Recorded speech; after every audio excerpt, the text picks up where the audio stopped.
Bienestar Miranda, cosmética natural, orgánica, saludable, al servicio de tu belleza, presenta.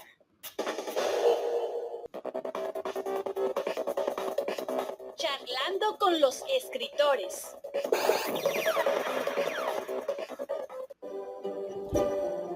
Buenos días, Marcos. Saludos, querido Juan Manuel. ¿Cómo estás? Pues mira, aquí dispuesto como un solo hombre. Eso, muy bien. Oye, Marcos, a ver, la Constitución de Cádiz, ¿era progresista, liberal o qué? Bueno, vamos a ver,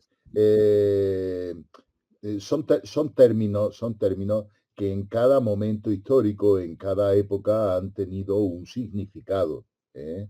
Han tenido un significado porque los liberales de hoy, que han sido la punta del progreso político, y mañana han pasado a ser los conservadores porque otras fuerzas, digamos, o más extremas o que defienden unos postulados pues o más de izquierda o con una nueva ideología, pues lo han dejado en tal situación. Entonces, hombre, estrictamente las Cortes de Cádiz son liberales.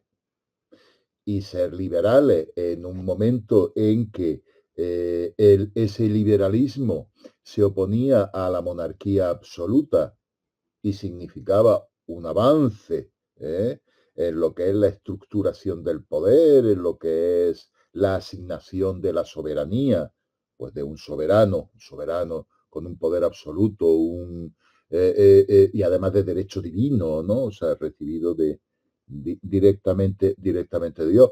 Cosa que para encontrarnos los antecedentes más remotos habría que remontarse pues a Constantino, ¿no? Que es el que construye precisamente el ser emperador por derecho divino, es decir, o sea, cuyo poder viene directamente de Dios, que se fundamenta a su vez en el poder que reciben no ya los emperadores, sino los mismos magistrados de la República Romana, que reciben el poder mediante el imperium, y el imperium se recibe mediante los auspicios y los augurios. Se reciben tanto de los augures como de los arúspices, es decir, preguntando y según la palabra y la voluntad de los dioses. Vemos que es un concepto muy remoto. Bueno, pues el hecho de asignar la soberanía al pueblo es un verdadero avance y es un verdadero progreso. Es decir, los liberales en ese momento son progresistas. Son progresistas. Oye, Marcos, antes, gracias por la explicación. Antes de pasar a este tema de qué es un progre, así sí, dicho de manera peyorativa, me parece, salvo tu mejor opinión, qué es un progre y el origen de la idea de progreso, me gustaría que compartir. Pudimos ya finalmente pues proyectar, parece que había un problema más bien del WhatsApp, proyectar el video de lo que tú prologaste. Entonces, vamos a, si me permites, Marcos, sí, lo compartimos, lo mismo sí, lo de tu video, para ver que nos des una opinión. A ver si por favor me encuentran. Yo creo que queremos pasar primero el de Caronte, ¿sí? Óbolos para Caronte. Óbolos para Caronte, que tiene mucho que ver con los mitos de los que estamos hablando, Marcos. Efectivamente. A ver, vamos a hacer esto. A ver, vamos a ver si se puede proyectar. Pasiones y metamorfosis entre dioses y mortales. Amor, castigos y la eternidad de los mitos. Mitopoesía para soñadores. Óbolos para Caronte, de Andrés Navarro y Pilar Medina. Prólogo de Marcos López Herrador. Disponible en Atmósfera Literaria. Muy bueno. Es un precioso vídeo. Oye, está hecho, me parece, con inteligencia artificial, Marcos. Sí, es inteligencia artificial. Sí, ¿verdad? Sí. Sí, pero ha quedado precioso, ha quedado muy bonito. Muy bien, ha quedado excelente. A ver, ahora vamos a ver el de la Roma Eterna. A ver si lo conoces, Marcos. A ver, el de la Roma Eterna, por favor. En el año 375, Roma está en su esplendor, pero al borde del abismo. Los hunos siembran caos, y los visigodos cruzan el Danubio, desatando el principio del fin del imperio. A través de los ojos de Lucio Caropreto y Roderick, seremos testigos de su caída. En el siglo V, Roma lucha por sobrevivir mientras el cristianismo se alza y los bárbaros acechan. Con traiciones y pasiones desbordadas, Roma es saqueada por primera vez. Pero el imperio no cae por sus enemigos, sino por sí mismo. Cuando la ambición supera la razón, ni 1000 años son suficientes.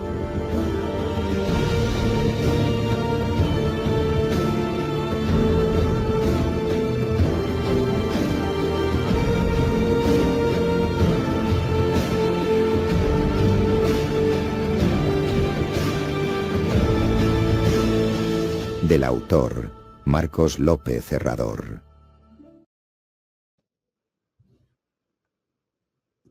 Muy bueno. ¿Verdad que sí? Sí. Es un vídeo maravilloso. Yo estoy muy contento con él, ¿sí? Muy bien. A ver, Marcos, ¿qué es un progre y cómo nace la idea de progreso? Viene. Pues mira, estamos como he dicho, ante una idea que está tan manoseada, está tan manida, está tan utilizada, fundamentalmente por la extrema izquierda, que finalmente es un concepto verdaderamente muy manipulado. Es evidente, porque es evidente que la palabra progre es una apócope y progre viene de progresista. Y progresista naturalmente viene de progreso. Entonces, si acudimos a la Real Academia Española de la Lengua, bueno, pues define progresista como una persona de ideas avanzadas. Bien, fijaros la importancia que tiene siempre el relato, fijaros la importancia que tiene siempre tener el dominio del relato, porque fijaros, no hemos dado el primer paso y ya nos estamos encontrando con el poder del lenguaje. Porque claro, si progresista es quien tiene ideas avanzadas, el que no es progresista se supone, de ese mismo planteamiento, se supone que el que no es progresista lo que tiene son ideas retrasadas, o ideas atrasadas, o ideas retrógradas, me da igual. Pero fijaros cómo el mismo lenguaje utilizado, y utilizado por la Real Academia Española, cuidado, que no es precisamente de extrema izquierda. Bueno. Entonces, bueno, estrictamente podemos decir que es progresista aquel que es partidario y defiende la idea de progreso. Eso es así. Eso es así, sin manipulación ninguna. Entonces, resulta fundamental pues, que tratemos o analicemos cuál es la evolución histórica de la idea de progreso y cuál es su concepción actual. Será muy interesante para centrar los términos y para no perdernos en la ideología. Bien, evidentemente, como hemos dicho antes, progre es una abreviación de progresista. Bueno, vamos a ver, fijaros bien que con esta palabra progre también estamos ante una manipulación subliminal del idioma. ¿Por qué? Porque esa palabra, ese apócope, se nos presenta como algo incluso simpático. Es decir, progre es un progresista, pero lleno de bondades y lleno de simpatías, no lleno de de toda serie de cualidades, por lo cual se hace muy aceptable.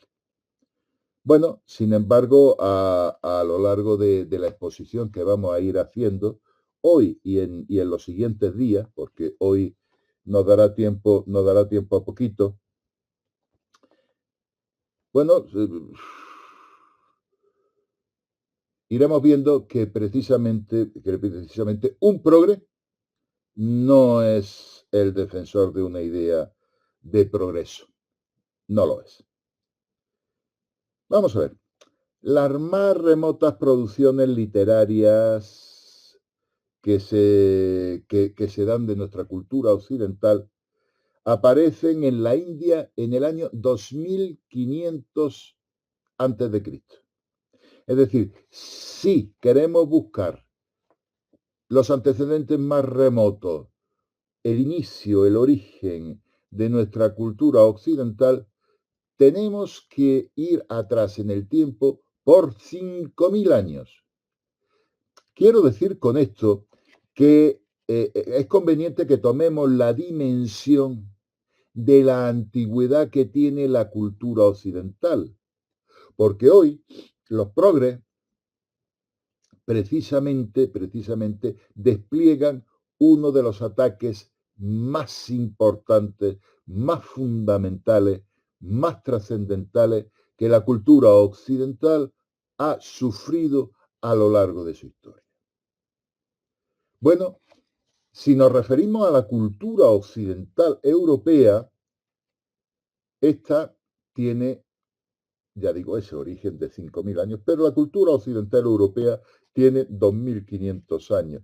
Yo la situaría, es una opinión muy particular, porque suele situarse en la Grecia antigua en general, pero yo la situaría fundamentalmente en la batalla de las Termópilas, porque además a mí me parece que es un momento lleno de significado, lleno de romanticismo y lleno de todo el espíritu que ha hecho a Occidente algo grande en la historia de la cultura universal.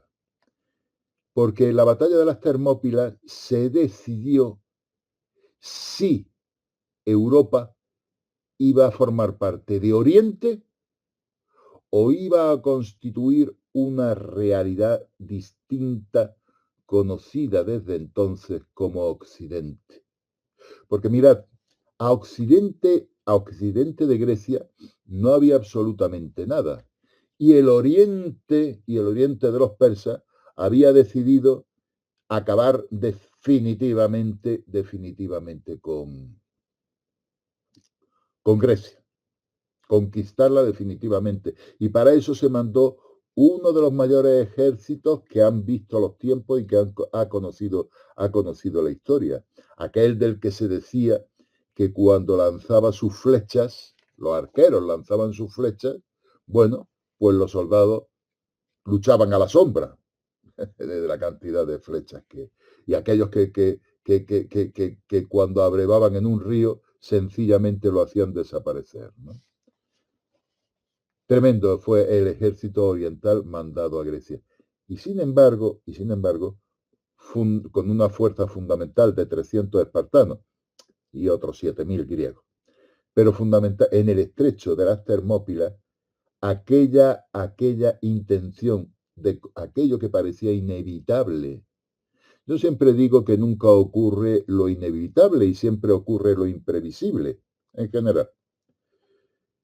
Bueno, pues allí ocurrió algo que lo inevitable era que Grecia cayera en manos de los persas y se convirtiera en parte de Oriente y de su cultura.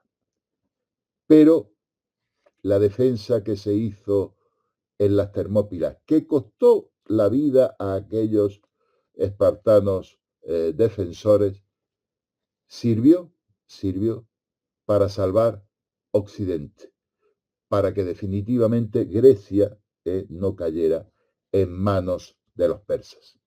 Yo ahí, y de eso hace 5.000 años. Bien,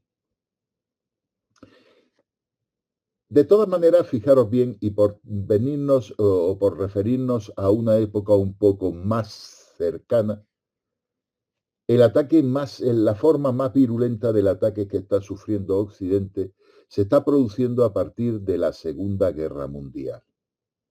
Y forma parte de un plan que tiene también su origen en el siglo XVIII, conocido como el siglo del Alduce. Es el siglo en el que se desatan todos los procesos revolucionarios que de alguna manera llegan hasta nuestros días, porque lo que estamos viviendo hoy es otro proceso revolucionario. Lo que yo he llamado en algún momento la revolución inversa, porque en esta ocasión es la clase dominante la que está impulsando esa revolución para imponer sus intereses. Me gustaría precisamente, como el objeto atacado es Occidente, me gustaría hacer un análisis pormenorizado de la cultura occidental, que si no tenemos tiempo en el programa de hoy, bueno, pues yo voy a estar encantado de que lo desarrollemos en los siguientes programas.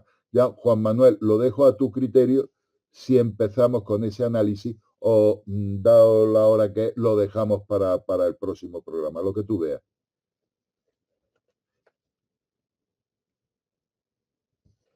Lo dejamos, Marcos, para que ya entres de lleno a ese, ¿sí? ¿Te parece? Efectivamente, para que sea un bloque en este partido, ¿no? Sí. Efectivamente.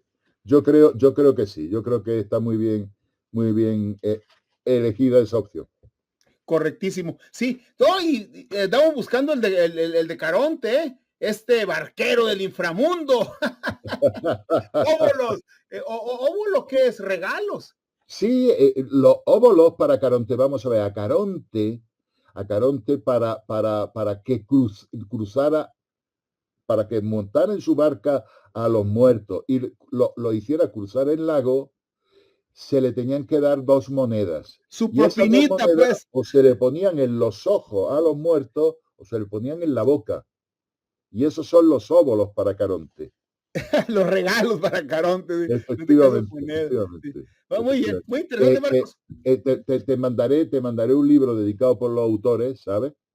En cuanto lo tenga, porque es que uno vive en Pozuelo, otro vive en Getafe, y quieren enviarte un ejemplar dedicado por los dos autores. No, y a ver, Marcos, ojalá y su tiempo se los permita poder platicar con los dos autores, con Pilar y el otro autor y contigo, y a lo mejor pues para no hacernos levantar, no creo que todos sean así tan madrugadores como tú, podemos grabar la entrevista, ¿sí? Oye, o podemos hacer que se levanten, que se enteren lo que es. ¿De qué se trata? ¿No? Está bien. Oye, ahí te nombramos nuestro productor en España. Yo lo hablaré con ellos, ¿sabes? Mira, lo hablaré con ellos y le diré, oye, pero tenéis que madrugar, tenéis que levantaros tempranito y conectaros a las 4 de la mañana, ¿eh? Y me dirán, y entonces me dirán, hombre, las 4 de la mañana. Y entonces yo le digo, bueno, mira, no sé si lo voy a conseguir, pero lo hablaré con Juan Manuel, que yo con él me llevo muy bien, a ver si consigo que sea grabado.